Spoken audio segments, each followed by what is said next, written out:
যেন দোয়া সেটা কোরআনের আয়াত। আল্লাহ রাব্বুল আলামিন মুসা আলাইহিস সালামকে যে দোয়া শিক্ষা দিলেন, মুসা আলাইহিস সালামের লোকের পুত্র ছিল, অর্থাৎ বাস্তব। এই দোয়াটা আল্লাহ শিক্ষা দিলেন, হে মুসা তুমি দোয়া পাঠ করতে থাকো, রব্বি ইশরাহ লি সাদরি, আল্লাহ আমার সিনাকে প্রশস্ত করে দেন, সহজ করে দেন, সিনার ভিতরে যেন আমি আপনার কথাগুলো ইয়াদ করতে পারি। ফায়াসসির লি আমরি, আমি দুনিয়াবি আখিরাতের কাজ, তালিমের কাজ, দাওয়াতি কাজ, যে কাজগুলো আমার উম্মত নিয়ে করবো, সেই কাজের ব্যাপারে আমাদের সমস্ত কাজগুলি কঠিন না করে সহজ করে দেন। এবং পরিশেষে আল্লাহ আমার মুখে টুকলা জড়তা, স্পষ্ট কথা হয় না, অস্পষ্ট কথা, আপনি আমার মুখের জড়তাকে, জিহ্বার জড়তাকে, বয়ানের জড়তাকে, আলোচনার জড়তাকে দূর করে দেন, একেবারে আগের মতো করে দেন।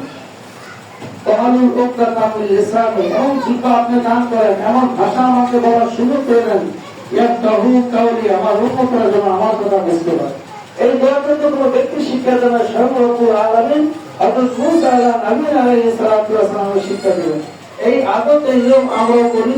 যত আছে, যখনই সবক শুরু হয়, আমপাড়া থেকে শুরু হয়, আলিফা থেকে শুরু হয়, তখনই হুজুর এই দোয়াগুলি পাঠ করে, রব্বি ইশরাহ লি সাদরি ওয়া ইয়াসসির লি আমরি ওয়াহলুল উকদাতাম মিন লিসানি ইয়াফকাহু কাওলি।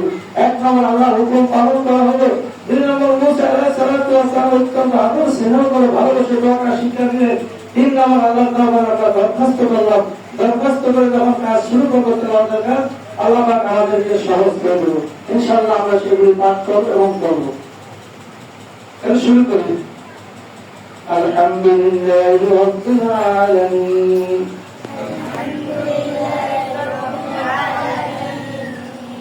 আর-রাহমানির রাহিম, মালিকি ইয়াউমিদ্দিন, ইয়্যাকা না'বুদু ওয়া ইয়্যাকা নাস্তাঈন, ইহদিনাস সিরাতাল মুস্তাকিম,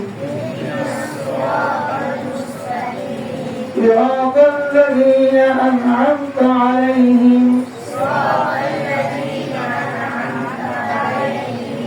غير المغضوب عليهم ولا الضالين.